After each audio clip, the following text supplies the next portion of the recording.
सुख संपत्ति पावे। ओम जय अम्बे गौरी, ओम जय अम्बे गौरी, मैया जय श्यामा गौरी, तुमको निस दिन ध्यावत, मैया जी को सदा मनावत, हरि ब्रह्मा शिव री। ओम जय अम्बे गौरी।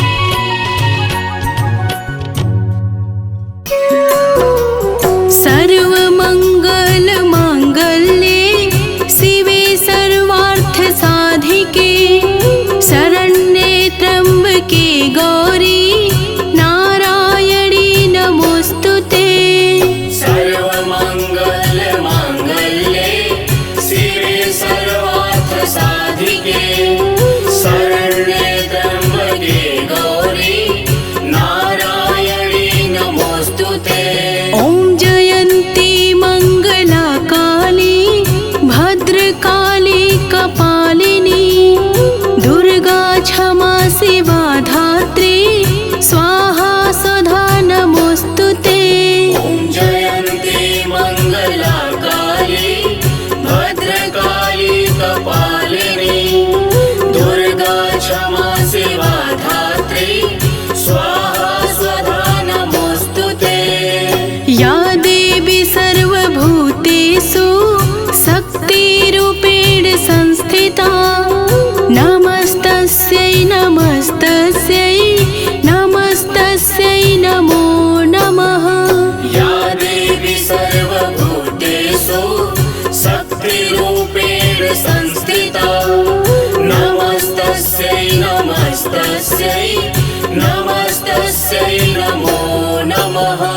या देवी सर्वभूतेषु लक्ष्मीरूपेण संस्थिता, नमस्तस्यै नमस्तस्यै नमस्तस्यै नमो नमः।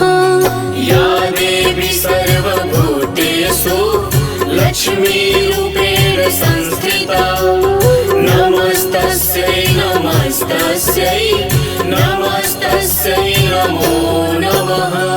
या देवी सर्वभूतेषु मातृरूपेण संस्थिता, नमस्तस्यै नमस्तस्यै नमस्तस्यै नमो नमः। या देवी सर्वभूतेषु मातृरूपेण संस्थिता, नमस्तस्यै नमस्तस्यै नमस्तस्यै नमो नमः। या देवी सर्वभूतेषु दयारूपेण संस्थिता, नमस्तस्यै नमस्तस्यै नमस्तस्यै नमो नमः। या देवी सर्वभूतेषु दयारूपेण संस्थिता, नमस्तस्यै नमस्तस्यै नमस्तस्यै नमो नमः।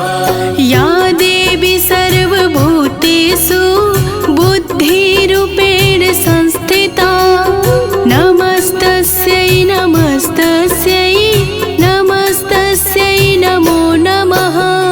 या देवी सर्वभूतेषु बुद्धिरूपेण संस्थिता, नमस्तस्यै नमस्तस्यै नमस्तस्यै नमो नमः। या देवी सर्वभूतेषु शान्तिरूपेण संस्थिता, नमस्तस्यै नमस्तस्यै नमस्तस्यै नमो नमः। या देवी सर्वभूतेषु शान्तिरूपेण संस्थिता, नमस्तस्यै नमस्तस्यै नमस्तस्यै नमो नमः।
मंगला सुखदाता, श्री भैरव तारा जगतारणी, भार भव दुख निवारणी। हे हरि वाहन सोह भवानी, लांगुर वीर चलत अगवानी, कर में खप्पर खड्ग विराजे, को देख काल डर भाजे। सोह अस्त्र और त्रिशूला, जाते उठत शत्रु ही असूला, नगर कोट में तुम्हें विराजत, लोक में डंका बाजत। शुंभ निशुंभ दानव तुम मारे, रक्त बीज संखन संहारे, महिषासुर नृपति अभिमानी, अगभार मही अकुलानी। रूप कराल कालिका धारा, सेन सहित तुम तिहि संहारा, बड़ी गाढ़ संतन पर जब जब, भई सहाय मात तुम तब तब। अमरपुरी अरुबा सब लोका, तब महिमा सब रहे अशोका, ज्वाला में है ज्योत तुम्हारी, सदा पूजे नर नारी। प्रेम भक्ति से जो यस गावे, दुख दरिद्र निकट नहीं आवे, धावे तुम्हें जो नर मन लाई, मरणता को छुट जाए। जोगी सुर मुनि कहत पुकारी, योग न हो बिन शक्ति तुम्हारी, शंकर आचार्य तप कीनो, पर क्रोध जीत सब लीनो। निस दिन ध्यान धरो शंकर को, काहू काल नहीं सुमिरो तुमको, शक्ति रूप कमर मन पायो, शक्ति गई तब मन पछतायो। शरणागत हुई कीर्त बखानी, जय जय जय जगदम्ब भवानी, भई प्रसन्नादि जगदम्बा, गई शक्ति नहीं कीन विलंबा। मोको मातु कष्ट अति घेरो, तुम बिन कौन हरे दुख मेरो, आशा तृष्णा निपट सतावै, मदादिक सब विनशावै। शत्रुनाश की जय महारानी, सुमिरो एक चित तुम्हें भवानी, करो कृपा हे मातु दयाला, रिद्धि सिद्धि दे करहु निहाला। जब लगी जीऊँ दया फल पाऊँ, तुम्हरो यस मैं सदा सुनाऊँ, दुर्गा चालीसा जो कोई गावे, सुख भोग परम पद पावै। देवी दास शरण निज जानी, करहु कृपा जगदम्ब भवानी, शरणागत रक्षा करे, भक्त रहे निशंक, मैं आया तेरी शरण में, मातु लीजिए अंक। जय जय जय दुर्गे माँ, जय जय जय अम्बे माँ, जय जय जय दुर्गे माँ, जय जय जय अम्बे माँ, जय जय जय दुर्गे माँ, जय जय जय अम्बे माँ।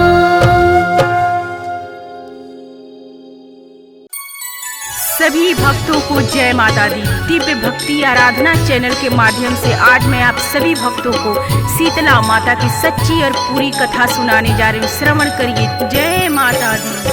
अमर कथा है शीतला माँ की, सुन लो भक्तों ध्यान लगा, देवलोक से चली भवानी, चली धरा पर बनी सहाय, गगन मंडल से मात शीतला, पृथ्वी लोक की प्रस्थान, ढूंढ रही माँ अपना मंदिर, गाँव डोंगरी राजस्थान, ढूंढ रही माँ अपना मंदिर, गाँव डोंगरी राजस्थान। कौन मेरी पूजा करता है, कौन मुझे करता है ध्यान, कहीं नहीं मेरा मंदिर, चौरा देख रही घर बार, घूम रही थी माँ गलियों में, देख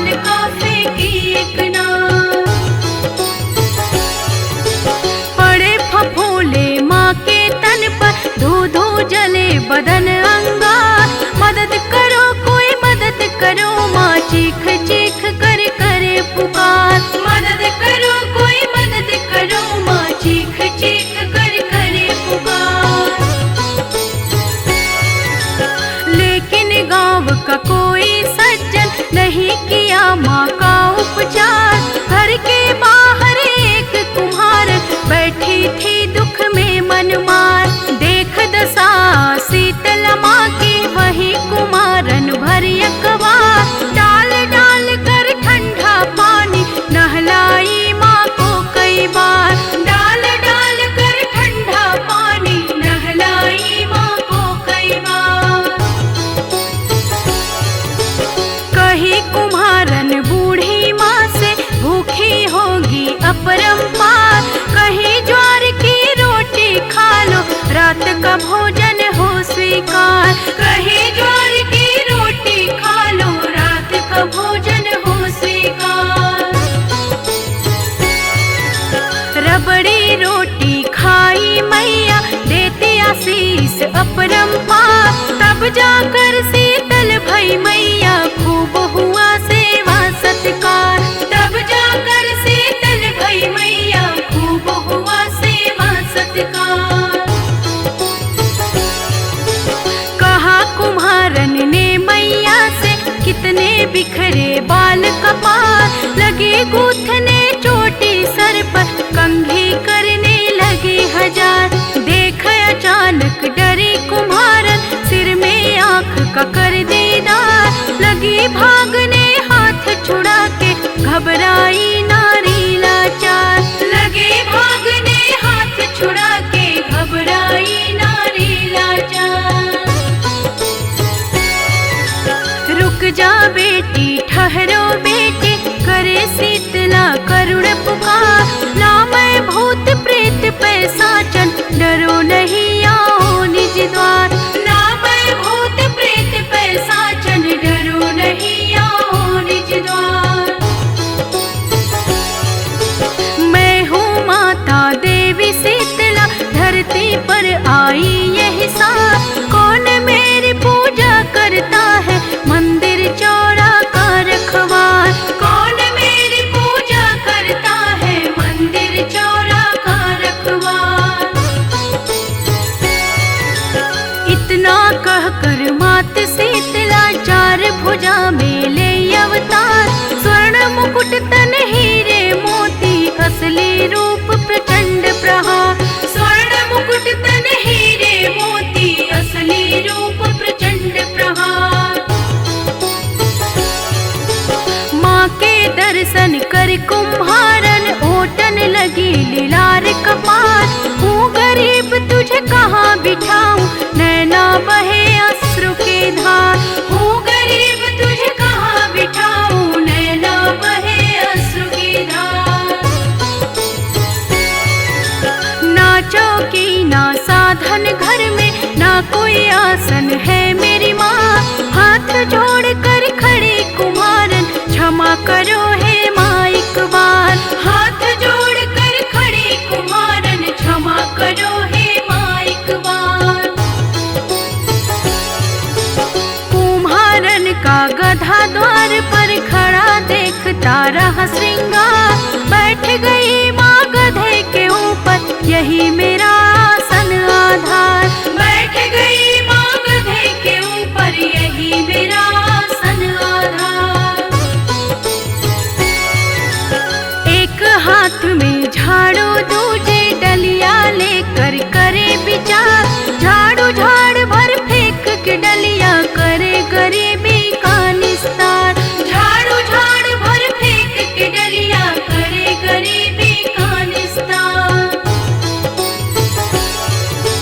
तेरी भक्ति से प्रसन्न हूँ मांगो वर कोई तुम खास, हाथ जोड़ कर कही कुमारन डुमरी गाँव में करो निवास, हाथ जोड़ कर कही कुमारन डुमरी गाँव में करो निवास। जैसे मेरी दीन दशा का मैया तूने किया निवास, इसी तरह इस गाँव लोक का कर दो मैया बेड़ा पार, इसी तरह इस गाँव लोक का कर दो मैया बेड़ा पार। होली बाद सप्तमी के दिन जो भी करे भक्ति सत्कार, दही वस्त्र ठंडा जल ढारे उसका होए स्वप्न साकार, दही वस्त्र ठंडा जल ढारे उसका होए स्वप्न साकार। नारी सुहागन सदा रहे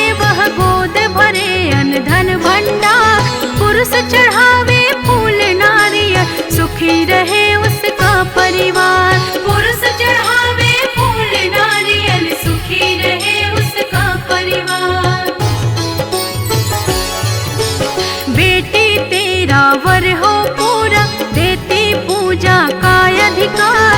गाँव सेल की डोंगरी में मैया का मंदिर सुख द्वार।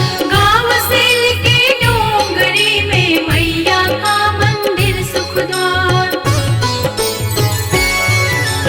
मेला लगता धाम शीतला दिवस सप्तमी को हर बार।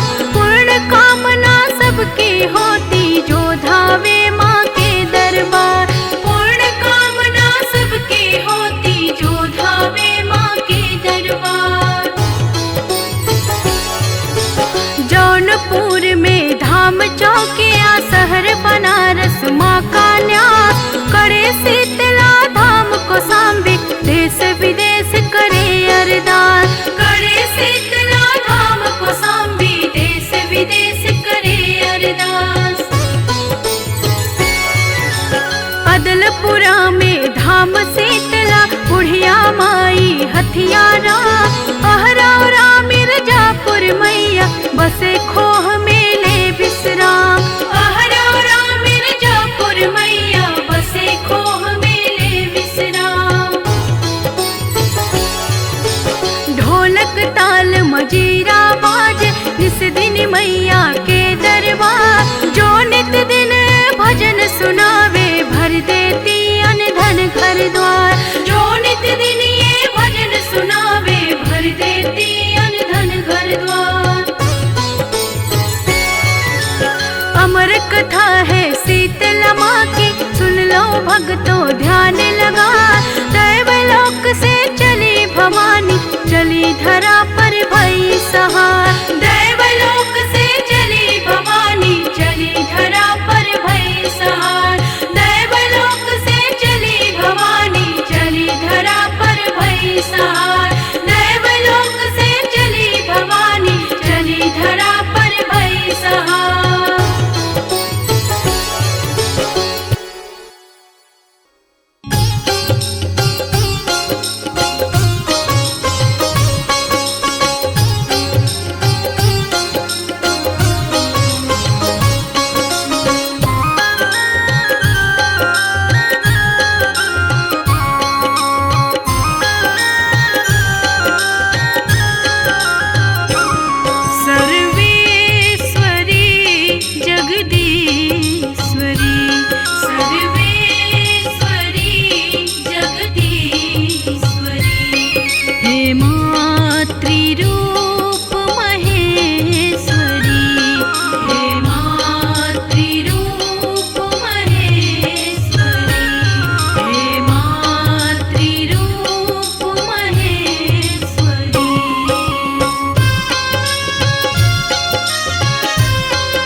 गिरिनन्दिनि नन्दितमेदिनि विश्वविनोदिनि नन्दिनुते गिरिवरविन्ध्यशिरोधिनि वासिनि विष्णुविलासिनि जिष्णुनुते भगवति हे सितिकण्ठकुटुम्बिनि भूरि कुटुम्बि विभूतिकृते जय जय हे महिषासुरमर्दिनि रम्यकपर्दिनि शैलसुते सुरवर वर्षिणि दुर्धर धर्षिणि दुर्मुख मर्षिणि हर्षरते त्रिभुवन पोषिणि शंकर तोषिणि कल्मष मोषिणि घोषरते धनुजनि रोषिणि दुर्मद शोषिणि दुर्मनि रोषिणि सिन्धुसुते जय जय हे महिषासुरमर्दिनि रम्यकपर्दिनि शैलसुते ऐ जगदम्ब कदम्ब वनप्रियवासिनि तोषिणि हासरते शिखरि शिरोमणि तुङ्ग हिमालय शृङ्गनिजालय मध्यगते मधु मधुरे मधुकैटभ गञ्जिनि महसि विदारिणि रासरते जय जय हे महिषासुरमर्दिनि रम्यकपर्दिनि शैलसुते ऐ निजहुङ्कृत मात्र निराकृत धूम्र विलोचन धूम्रसते समर विशोषित रोडित शोणित बीज समुद्धव बीजलते शिव शिव शुम्भ निशुम्भ महाहवतर्पित भूत पिशाचरते जय जय हे महिषासुरमर्दिनि रम्यकपर्दिनि शैलसुते ऐ शतखण्ड विखण्डित रुण्ड वितुण्डित शुण्ड गजाधिपते निज भुज दण्ड निपातित चण्ड विपाटित मुण्ड भटाधिपते रिपुगज गण्ड विदारण चण्ड पराक्रम सौण्ड मृगाधिपते जय जय हे महिषासुरमर्दिनि रम्यकपर्दिनि शैलसुते धनुरनुसंग रक्षण संग परिस्फुरदंग नटकटके कनक पिसंग पुस्तक निसंग रसद श्रृंग हटा बटुके हर चतुरंग बल छितिरंग घट बहुरंग रट बटुके जय जय हे महिषासुरमर्दिनि रम्यकपर्दिनि शैलसुते ऐरण दुर्मद शत्रुवदार धूर्धर निर्भर शक्तिभृते चतुर विचार धुरीण महाशय दूतकृत प्रथमाधिपते दूरित दूरिह दूराशय दुर्मति दानव दूत दुरंत गते जय जय हे महिषासुरमर्दिनि रम्यकपर्दिनि शैलसुते ऐ शरणागत वैरि वधू जन वीर वराभयदायी करे त्रिभुवन मस्तक शूल विरोधि शिरोधि कृतामल शूल करे धूमि धूमि तामर धुंधु बिनाद महुमुर्कृत कृत दिनंगि करे जय जय हे महिषासुरमर्दिनि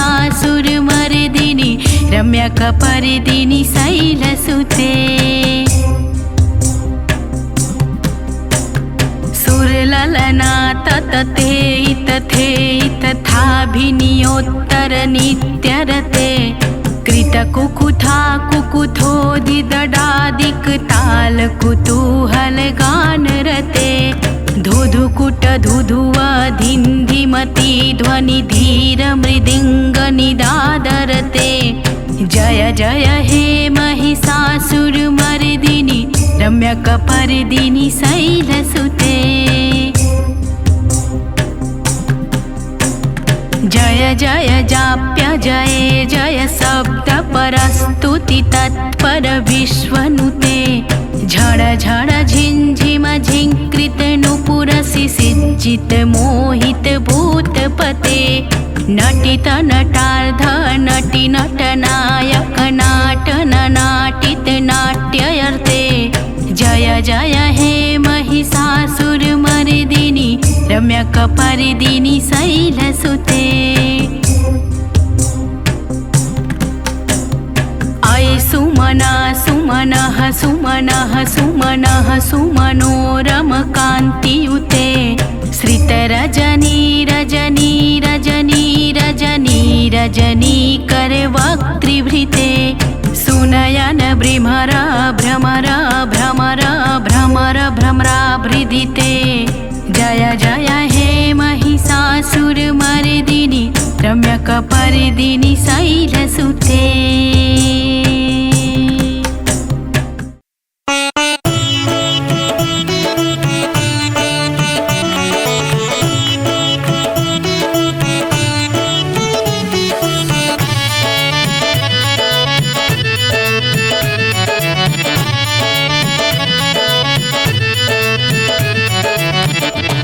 लगन माँ से लगा बैठे, जो होगा देखा जाएगा।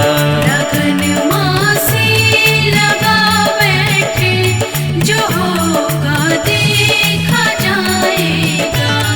जो होगा देखा जाएगा, जो होगा देखा जाएगा।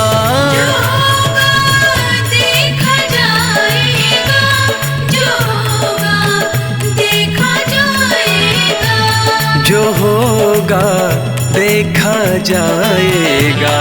तुम्हें अपना बना बैठे, तुम्हें अपना बना बैठे, जो होगा देखा जाएगा। लगन माँ से लगा बैठे, जो होगा देखा जाएगा।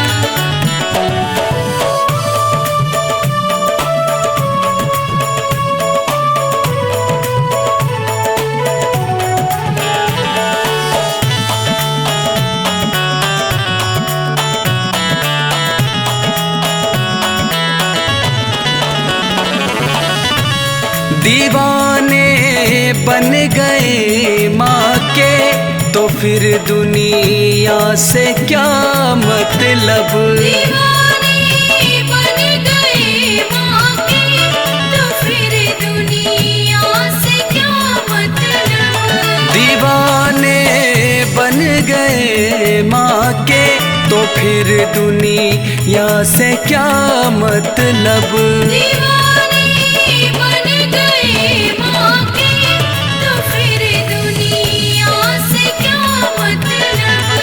तो फिर दुनिया से क्या मतलब। तेरी गलियों में आ बैठे, तेरी गलियों में आ बैठे, जो होगा देखा जाएगा।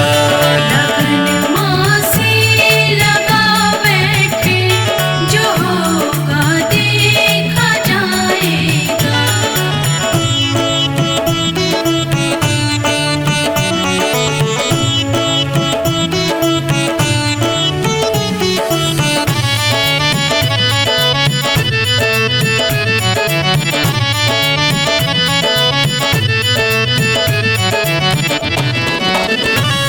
कभी दुनिया से डरते थे कि छुप छुप याद करते थे। कभी दुनिया से डरते थे कि छुप छुप याद करते थे। कभी दुनिया से डरते थे कि छुप छुप याद करते थे। कभी दुनिया से डरते थे कि छुप छुप याद करते थे। कि छुप छुप याद करते थे, लो अब पर्दा हटा बैठे, लो अब पर्दा हटा बैठे, जो होगा देखा जाएगा। लगन माँ से लगा बैठे, जो होगा देखा जाएगा।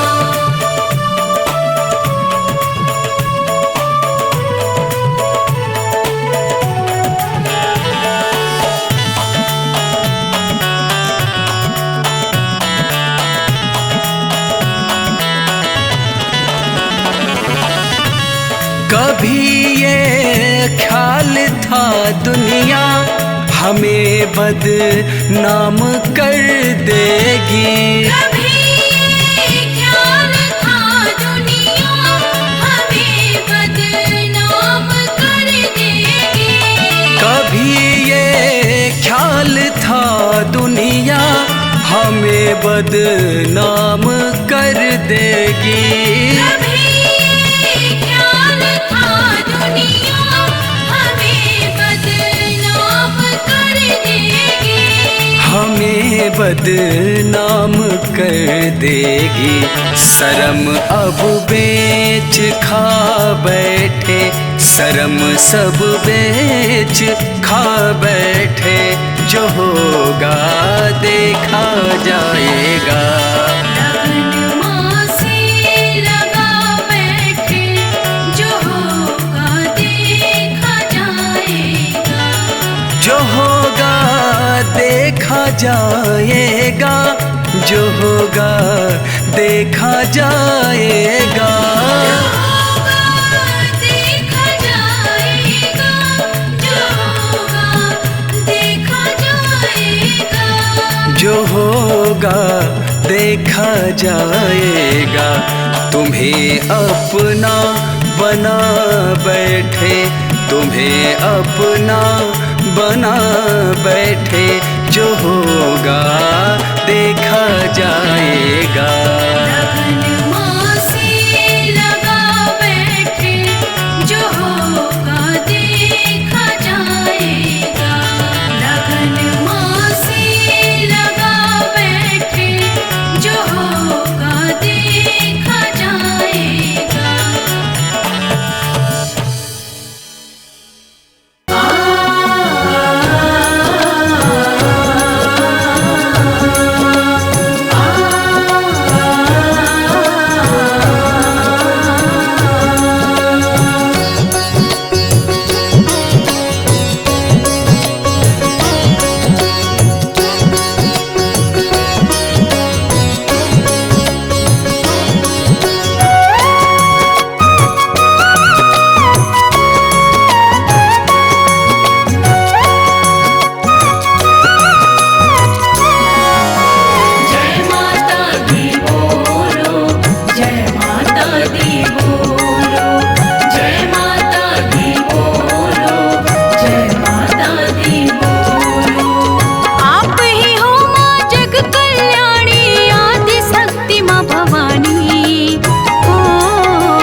तो माँ को बुलाऊंगी। नवमी में कलश धरा के मैं तो माँ को बुलाऊंगी। जगराता कराऊंगी, मैं जगराता कराऊंगी। नवमी में कलश धरा के मैं तो माँ को बुलाऊंगी। नवमी में कलश धरा के मैं तो माँ को बुलाऊंगी।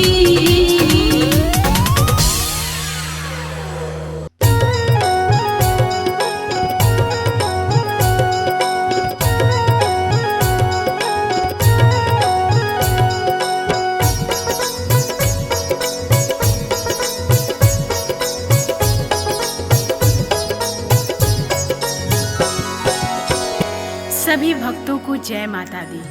आइए आज आप सभी को माता वैष्णो की अमर कथा को बताती हूँ और श्रवण कराती हूँ। जय माता दी। माँ वैष्णो जी की अमर कहानी का इतिहास सुनाती हूँ।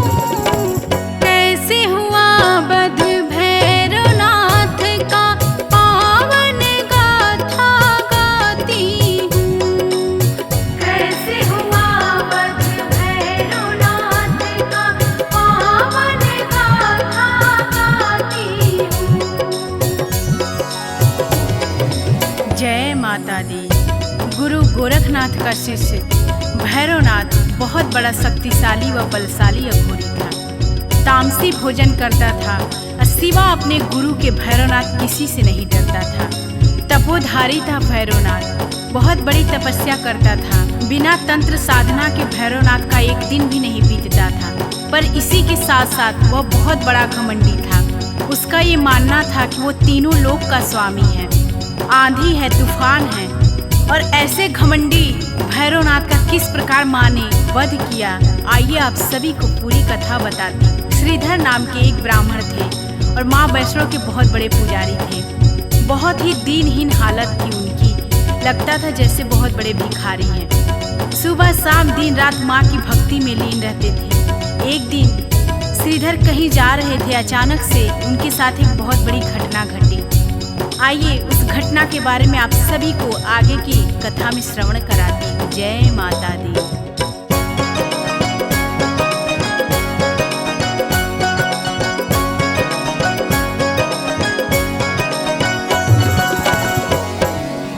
श्रीधर ने जो कुछ भी देखा आपको वही दिखलाती हूँ।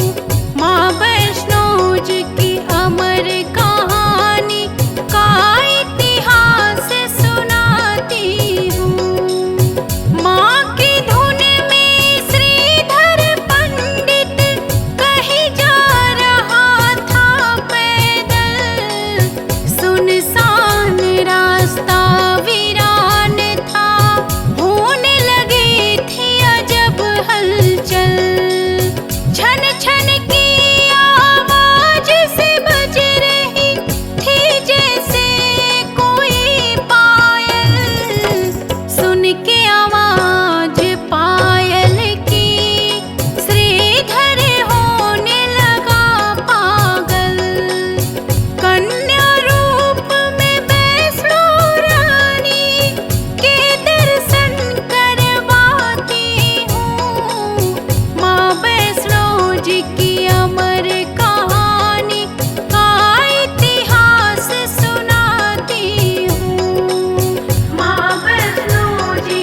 इतना कहकर माता अंतर ध्यान हो जाती हैं और श्रीधर बेचारा बहुत ही चिंता में पड़ जाता है। और माता के कहे अनुसार श्रीधर सबको न्योता देने के लिए प्रत्येक गांव में जा जा के सबको निमंत्रण देता है कि मेरे घर माँ वैष्णो का भंडारा है, आप सभी को आना है। और माता के कहे अनुसार गोरखनाथ और उनके शिष्य भैरव को भी निमंत्रण देने के लिए श्रीधर उनके आश्रम में पहुंचता है। आश्रम में श्रीधर के पहुंचते ही जैसे ही श्रीधर गोरखनाथ और उनके शिष्य भैरवनाथ को अपने यहाँ भंडारे के लिए आने के लिए बोलता है, बहुत ही ठहाके के साथ भैरवनाथ हंसता है और उपहास करके बोलता है कि तुम एक निर्धन हीन दीन ब्राह्मण, तुम क्या मुझे भंडारा करवाओगे? मैं जहाँ भी भंडारे के लिए जाता हूँ खाने, वहाँ पे भोजन अपने आप ही कम पड़ जाता है। अरे जब इंद्र ने मुझे भंडारे में मेरा पेट नहीं भर पाया तो तुम क्या मेरा पेट भर पाओगे? भैरवनाथ की बात सुन करके श्रीधर चुपचाप वहाँ से चले आते हैं और आखिरकार भंडारे का दिन भी सामने आ जाता है। भंडारे वाले दिन सभी लोग, जितने लोगों को श्रीधर ने निमंत्रण दिया था, सभी बारी बारी से श्रीधर के दरवाजे पे आना स्टार्ट कर देते हैं। और फिर गुरु गोरखनाथ जी भी अपने शिष्य भैरवनाथ के साथ श्रीधर के दरवाजे पे पधारते हैं। सभी भंडारे के इंतजार में पात में बैठ जाते हैं और तभी ठहाका लगा करके भैरवनाथ बहुत तेज से हंसता है और श्रीधर का उपहास करता है। तभी गोरखनाथ जी क्रोध में होते हैं और बोलते हैं कि ए भैरव, तुम इस तरीके से श्रीधर का उपहास मत उड़ाओ। अपनी इस तरीके की बेइज्जती देखकर हाथ जोड़कर श्रीधर माता की मूर्ति के आगे बैठ जाते हैं। हे माँ, जगत जननी, कल्याण करने वाली माँ, आप ही मेरी नैया को पार लगाओ माँ। इतना सुनते ही माता किस प्रकार अपनी चमत्कार दिखाती हैं, आइए आगे की कथा में आप सभी को सुनाते हैं।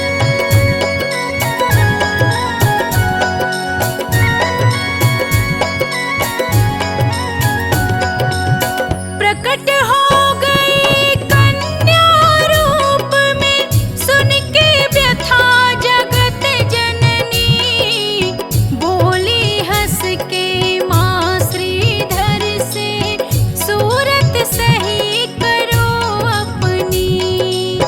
कहा मैंने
लग जाता है, पत्तलों में 56 प्रकार के पकवान सज जाते हैं। सभी पेट भर करके हंसी खुशी आनंद होकर सभी पकवानों का आनंद उठाते हैं। लेकिन भैरवनाथ शंका में डूब जाता है कि आखिर कौन है ये इतनी तेज वाली अद्भुत सी कन्या जो कि इस गरीब निर्धन ब्राह्मण के घर में आकर के इतना बड़ा भंडारा करवा रही है। तभी गरज करके भैरवनाथ बोलता है कि ए कन्या, मैं मांस और मदिरा का भोजन करता हूँ।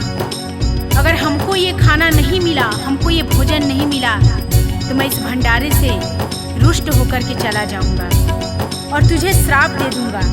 इतना सुनते ही क्रोध में आकर माता बोलती है कि भैरव, ये वैष्णव का भंडारा है और ये एक ब्राह्मण के घर का भंडारा है। ये तुम्हारा आश्रम नहीं है जहाँ पे तामसी भोजन चलता है। तो तुमको अगर खाना है तो खाओ, नहीं तो इसी तरह से वापस लौट जाओ। इतना कहकर ही माता अंतर ध्यान हो जाती हैं। आइए आगे की कथा में आपको श्रवण कराते हैं।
कथा में आप सभी को पवन पुत्र वीर हनुमान जी की छठा का अद्भुत दर्शन करवाते हैं और किस प्रकार से पवन पुत्र वीर हनुमान जी का माता वैष्णो देवी की कहानी में अद्भुत दर्शन है, आप सभी को दिखलाती हूँ और बताती हूँ। पर्वत की एक शिला पे वीर लांगुर हनुमान जी बैठे रहते हैं और माता के और भैरवनाथ के जो खेल चल रहा है उसको बहुत ही भली भांति जानते हैं और माता को पहचान जाते हैं वीर लांगुर हनुमान जी की माँ वैष्णो है।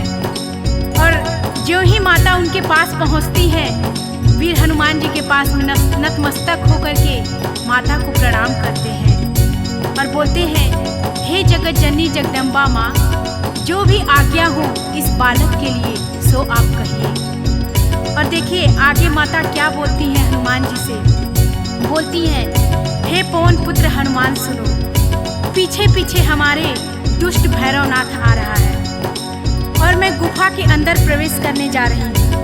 और जब तक मैं गुफा के बाहर ना आ जाऊँ तब तक तुम इस गुफा के द्वार की रखवाली करते रहना। इतना कह कर के माता गुफा के अंदर चली जाती है और पीछे पीछे पवन वेग से भैरवनाथ भी वहीं पे आ जाता है और गुफा के आगे पवन पुत्र का पहरा लगा रहता है। जैसे ही पवन पुत्र को भैरवनाथ देखता है बहुत ही क्रोध से बोलता है, ए बंदर, हट तू, यहाँ से मुझे अंदर जाना है। हनुमान जी भैरव से बोले, कौन है तू दुष्ट, क्यों यहाँ आया है? लगता है तेरा काल खींच करके यहाँ लाया है। तुझे पता नहीं है कि तू यहाँ पे किस लिए आया है? तेरा आज अंत होगा। इतना सुनते ही क्रोध में भैरवनाथ बोलता है कि तू बंदर होकर के मुझे मारेगा। और आइए, बड़ा ही सुंदर वर्णन है माता की अद्भुत शक्तियों का और किस प्रकार से माँ ने भैरवनाथ का वध किया। आगे की कथा में आप सभी को श्रवण कराती हूँ।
बातें सुनते ही माता अत्यंत क्रोधित हो जाती हैं और बोलती हैं, ए नीच अधर्मी, सुन ले अघोरी, तेरी मौत आज सुनिश्चित है मेरे हाथों से। चला ले तू अपनी जितनी दिव्य शक्तियां हैं तेरे अंदर।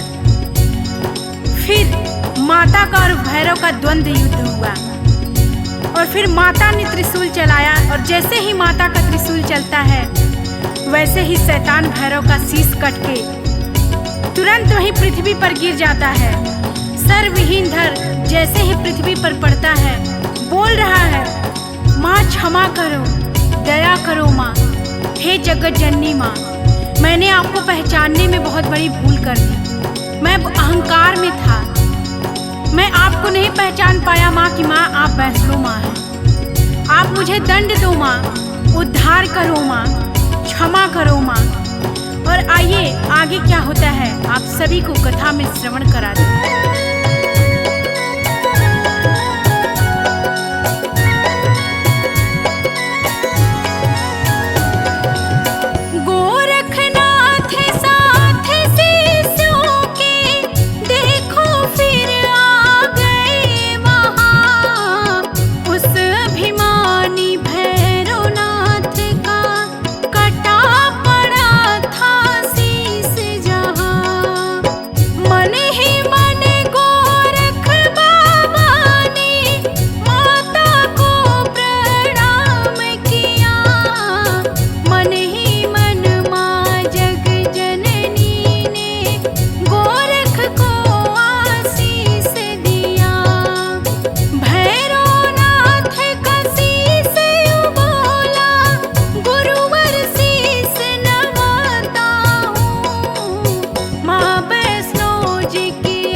गोरखनाथ की प्रार्थना करते ही माता करुणामयी को भैरवनाथ पे दया आ जाती है और माता भैरवनाथ से बोलती है, ए भैरव, तुझे मैं आज से ये वरदान देती हूँ जिससे तुझे युगों युगों तक पहचान मिलेगी। तुझे आज एक ऐसा वर देती हूँ जिससे कि मेरे बाद तेरी पूजा होगी और तेरा नाम अमर होगा।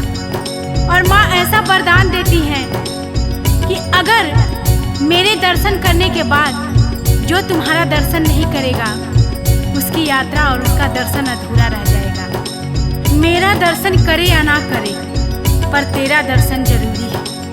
भैरव बोला, धन्य हुआ माँ, अब मैं सूर्य लोक को जाता हूँ। भक्तों, जिस प्रकार करुणामयी माता ने दुष्ट शैतान भैरव का उद्धार किया, उसी प्रकार जगत जननी माँ से मैं अपने सभी भक्तों के लिए प्रार्थना करती हूँ। हे माँ, सबका उद्धार करो माँ, पूरे जगत का कल्याण करो माँ। जो भी क्षमा के योग्य हैं उनको क्षमा प्रदान करो माँ। जिससे भी कोई भूल हुई है उनके भूल को माफ करो माँ। आप जग कल्याणी हो माँ, आप पाप नाशिनी हो माँ, आप जगत तारिणी हो माँ। हाथ रखो माँ हमारे सिर पे, कल्याण करो माँ। मैं अंकिता आपके चरणों में शीश झुकाती हूँ माँ, कल्याण करो माँ। जो भी इस कथा में मेरे से त्रुटि हुई होगी, आप सभी भक्तों से और माता रानी से क्षमा प्रार्थी हूँ। प्रेम से बोलिए जय माता दी, जय वैष्णो।